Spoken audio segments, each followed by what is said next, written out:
Welcome to my channel.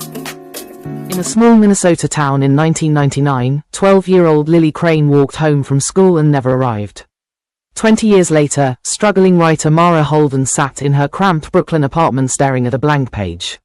Mara remembered an old local legend about Lily Crain, a missing girl whose case was never solved. That night, Mara began typing a memoir called The Frozen River, claiming she witnessed Lily's murder as a child. She invented a killer, a fictional drifter named Uncle Ray, and described his face in vivid, terrifying detail. Within 3 months, the manuscript sold to publisher Nina Vesper for a shocking 6-figure advance. The book launched at number 3 on the true crime bestseller list, and Mara appeared on every morning show. But Detective Leo Vance, who had reviewed Lily's cold case for 15 years, noticed a problem. Mara had written that Lily's body was found inside an abandoned ice fishing shack, but no body was ever recovered. Vance drove 6 hours to Brooklyn and knocked on Mara's door without warning. Mara opened the door smiling, then her face froze when he showed his badge. "I read your book," Vance said quietly. "The killer you described, we arrested him in 2001. He was in prison when Lily vanished." Mara laughed nervously and said her memory must have confused the dates, but Vance didn't laugh back. That night, Mara deleted her entire draft's backup files and burned her research notes in the bathtub. The next morning, a journalist from the Minneapolis Star-Tribune published a viral article titled The Memoir That Never Happened. Within hours, Mara's publisher cancelled her book tour and demanded the advance returned, all 6 figures.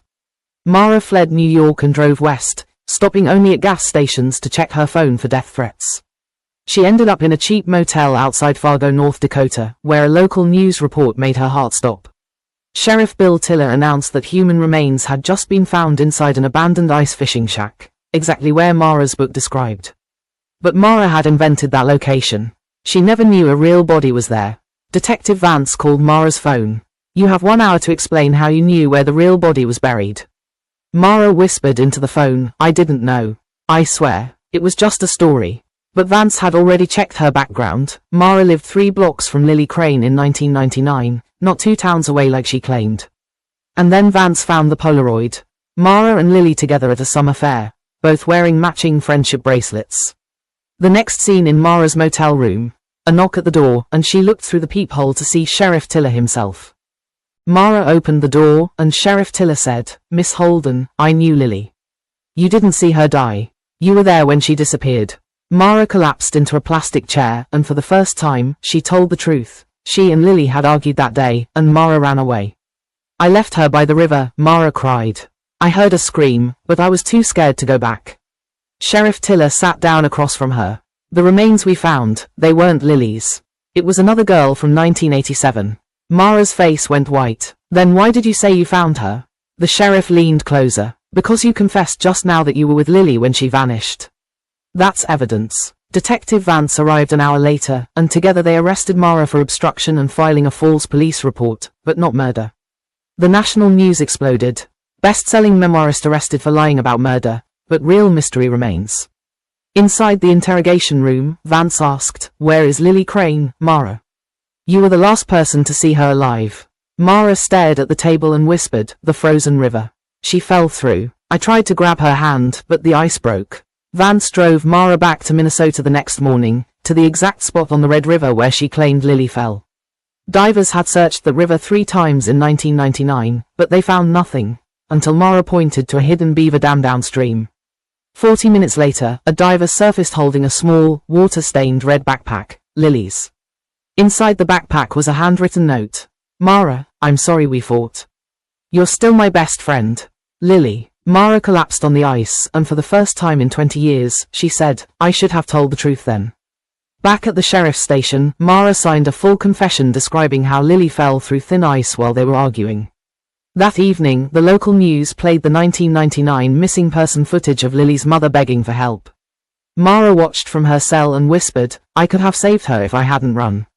The next morning, publisher Nina Vesper arrived at the jail with a shocking offer. A new book deal titled The Confession. Mara laughed bitterly and said, "You want me to profit from her death again?" Nina slid a check across the metal counter. 7 figures. "You'll be famous forever." Mara pushed the check back. "No, I'm done lying." Nina stood up, adjusted her blazer, and said coldly, "Then I'll find someone else to write your story."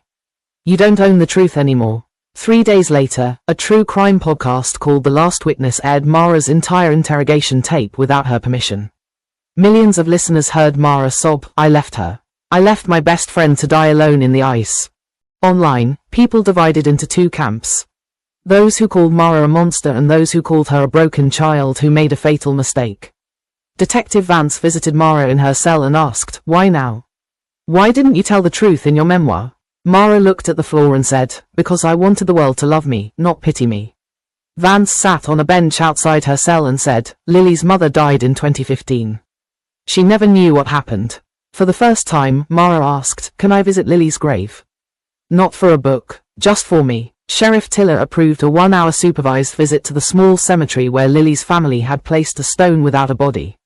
Mara knelt in the snow and placed a single friendship bracelet on the stone, the match to the one Lily had worn. Sheriff Tiller read the bracelet's inscription aloud. "Best friends forever, Lily and Mara." That night, Mara wrote a short letter to Lily's surviving aunt, apologizing for 20 years of silence. The aunt replied 2 weeks later, "I forgive you. But I cannot forget." Mara's criminal trial began on a freezing January morning in a small Minnesota courthouse. The prosecutor argued that Mara's fake memoir caused Lily's family years of false hope and renewed pain. The defense argued that Mara was a traumatized 12-year-old who froze in fear, not a killer. Detective Vance testified for the prosecution, saying, "She let the world believe a lie for 20 years. Then the defense called a surprise witness, a now adult woman who had also witnessed a childhood friend die by accident and never spoke of it. She told the jury, "Fear makes children silent. That doesn't make them murderers." The jury deliberated for only 4 hours before returning a verdict. Guilty of obstruction and false reporting, but not guilty of any crime related to Lily's death. Mara received a sentence of 18 months in county jail, plus 3 years of supervised release. As she was taken away, a reporter shouted, "Would you do it all again for the money?" Mara stopped and said, "I'd give every dollar back to hear Lily laugh again." In jail, Mara started a true writing class for other incarcerated women, teaching them to tell their real stories without embellishment. One student wrote about stealing a car at 17. Another wrote about losing custody of her son. All of it true. Detective Vance visited Mara 6 months later, not as an investigator, but as a reader. He said, "This version, the real one, is better than the lie." Mara was released after 14 months for good behavior, wearing the same grey cardigan she'd worn the night Vance first knocked. No limousines waited, no book deals, just a bus ticket to a small apartment in Duluth where she planned to work at a diner. But 3 weeks later, a self-published memoir called The Real Frozen River appeared online, written by Mara, sold for $4.99. It contained no murder, no villain, just the truth. 2 girls, 1 argument, 1 terrible accident, and 20 years of shame. The book never made a bestseller list, but it received thousands of 5-star reviews from people who wrote, "This is the real horror, what guilt does to a soul." And in a small cemetery in Minnesota, someone left a new bracelet on Lily's stone, yellow and blue, with a small note. "I'll carry you with me now, not in a story, but in my bones." 1 year after her release, a documentary filmmaker named Priya Kohli contacted Mara for an interview about the ethics of true crime lies. Mara agreed on one condition: no reenactments, no dramatic music, and no fake suspense. Priya's documentary, titled The Frozen River Effect, opened with a shocking confession: none of this needed to happen. The first interview was with Detective Vance, who said, "Mara's fake memoir hurt people. But so did the real silence around missing girls." Then the documentary cut to Sheriff Tiller, now retired, who admitted, "We didn't search the Beaver Dam in 1999 because we assumed she ran away." Priya's voiceover asked, "Was Mara a villain or a symptom of a system that forgets poor children?" The documentary then revealed something Mara never knew. Lily had tried to call 911 from a payphone 20 minutes before she fell. But the call never connected because the phone line had been damaged by a storm the night before. Mara watched this footage in a small Duluth apartment and whispered, "She tried to call for help. And I ran." Priya asked Mara on camera, "If you could go back to 1999, what would you do differently?" Mara looked directly into the lens and said, "I would stay. Even if I was scared. Even if I couldn't save her.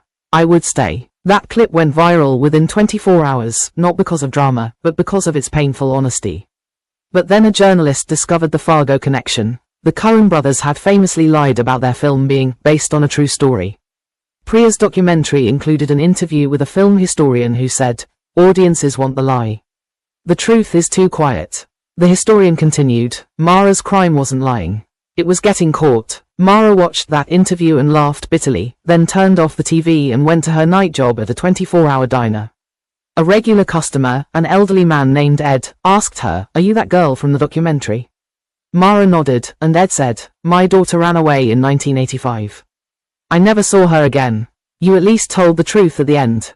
That night, Mara wrote Ed's daughter's name on a napkin and decided to search for her using only public records. 3 months later, Mara found her. Lisa Marie was alive, living 2 states away, under a different name. Mara called Ed from a payphone and said, "She's okay. She didn't die. She just left." Ed cried on the phone and said, "That's more than I ever knew.